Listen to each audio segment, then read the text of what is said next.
السلام علیکم ورحمۃ اللہ وبرکاتہ۔ بسم اللہ الرحمن الرحیم۔ اللہ کے نام سے شروع کرتے ہیں جو بڑا مہربان اور نہایت رحم کرنے والا ہے۔ پارہ نمبر 26 سورہ فتح کی آیت نمبر 4 سے ہم شروع کریں گے۔ اس سورہ مبارکہ میں صلح حدیبیہ کے بارے میں بہت زیادہ بیان فرمایا گیا ہے۔ حدیبیہ کے موقع پر جو صلح ہوئی اس کی مشہور دفعات آپ سورت کے تعارف میں ملاحظہ کیجیے۔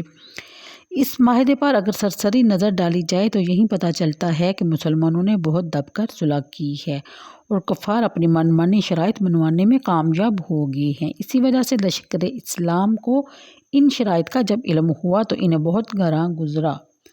حضرت فاروق اعظم جیسی ہستی بھی بے تاب ہو کر بارگاہ رسالت میں حاضر ہو کر اپنی بے چینی کا اظہار کرتے ہیں۔ اللہ تعالیٰ کے حبیب صلی اللہ علیہ وسلم نے ارشاد فرمایا، آن عبد اللہ ورسولہ لن اخالف امرہ ولن یضیعنی، یعنی کہ ترجمہ میں اللہ تعالیٰ کا بندہ ہوں اور اس کا رسول ہوں، میں اس کے حکم کی ہرگز مخالفت نہیں کروں گا اور وہ مجھے ہرگز ضائع نہیں کرے گا۔ اور ایسا ہی ہوا کہ اس صلح کی وجہ سے جو فریقین میں جنگ تھی وہ بند ہوگی، امن قائم ہو گیا، آمد و رفت کی پابندیاں ختم ہوگی، مسلمانوں کو ان الزامات کی تردید کا سنہری موقع مل گیا۔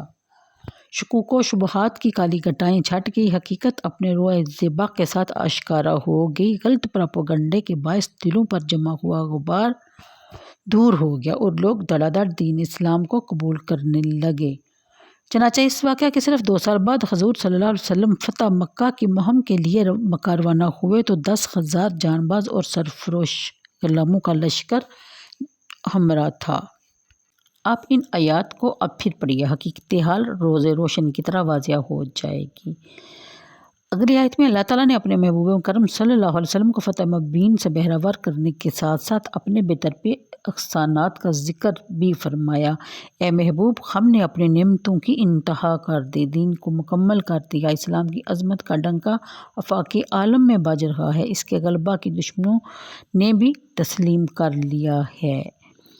یعنی یہ تکمیل نعمت عبارت ہے دین کی سربلندی اور دور دراز ممالک میں اس کی پھیل جانے سے۔ اس کے علاوہ جو دینی اور دنیاوی نعمتیں اللہ تعالیٰ نے اپنے محبوب پر فرمائی ہیں وہ سب اس میں داخل ہیں۔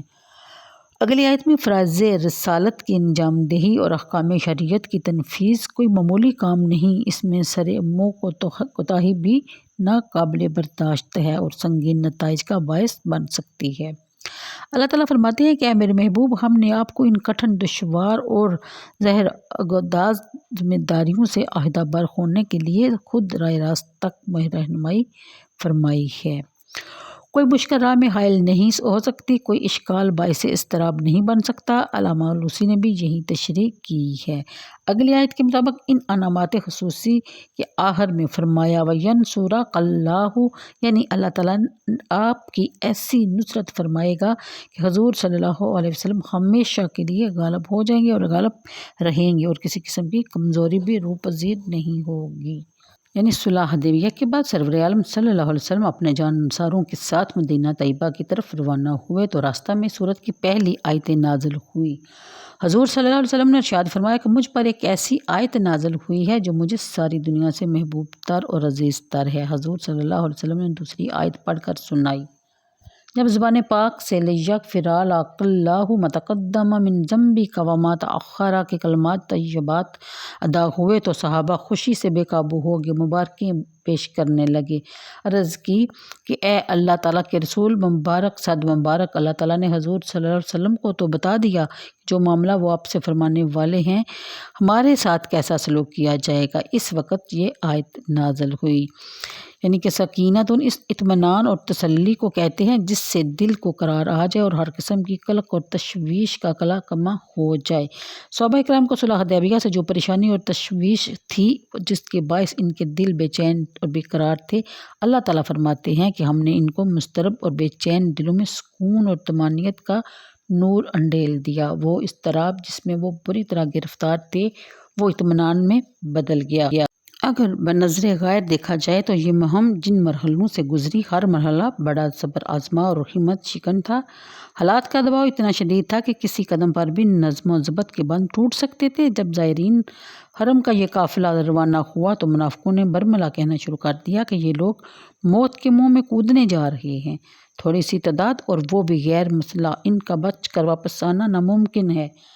لیکن حضور صلی اللہ علیہ وسلم کی شمع جمال کی پروانوں نے اس کی قطعاً پرواہ نہ کی۔ راستہ میں جب یہ اطلاع ملی کہ کفار ادار کھائے بیٹھے ہوئے ہیں کہ وہ کسی قیمت پر مسلمانوں کو مکہ میں داخل نہیں ہونے دیں گے اور وہ جنگ کی مکمل تیاری کر چکے ہیں، پھر بھی مسلمانوں کے دلوں میں خوف اور ہراس پیدا نہ ہوا، بلکہ بڑی شیر دلی سے آگے بڑھتے گئے۔ پھر جب حضرت عثمان غنی کی شہادت کی افواہ گرم ہوئی تو بیت رضوان کی دعوت دی گئی۔ اس وقت بھی ان کا جذبہ جام فروشی دید نہیں تھا، آگے بڑھ کر بیعت کر رہے تھے اور اس عہد کو نبھانے کا عزم کیے ہوئے تھے۔ جب صلح کی شرائط طے پائی گئی جو نظروں میں کفار کی فتح اور مسلمانوں کی ہار دکھائی دیتی تھی، اس وقت بھی حضور صلی اللہ علیہ وسلم کی قیادت پر انہیں اس قدر اعتماد اور بھروسہ تھا کہ سر تسلیم ہم کیے ہوئے تھے۔ ان تمام مرحلوں میں نظم و ضبط کا دامن بڑی مضبوطی سے تھامے رکھا۔ بیک وقت خوف و ہراس، اشتعال اور انتقام، مایوسی اور بددلی کے تھپیڑوں کے سامنے ثابت قدم رہنا صرف اسی گروہ سے متوقع ہو سکتا ہے جن کے دلوں کو اللہ تعالیٰ نے تسکین اطمینان کی دولت سے مالا مال کر دیا ہو۔ اور انہی لوگوں کے لیے اس آیت میں ذکر کیا گیا کہ تاکہ داخل کر دے ایمان والوں اور ایمان والیوں کو باغوں میں رواں ہیں جن کے نیچے نہریں، ہمیشہ اس میں رہیں گے، اور دور فرما دے گا ان سے ان کی برائیوں کو۔ تو آج کے لیے اتنا ہی، مجھے دیجیے اجازت، دعاؤں میں یاد رکھیے گا، ویڈیو کو لائک اور شیئر کر دیا کریں، یہ آپ کا فرض بنتا ہے۔ اللہ حافظ۔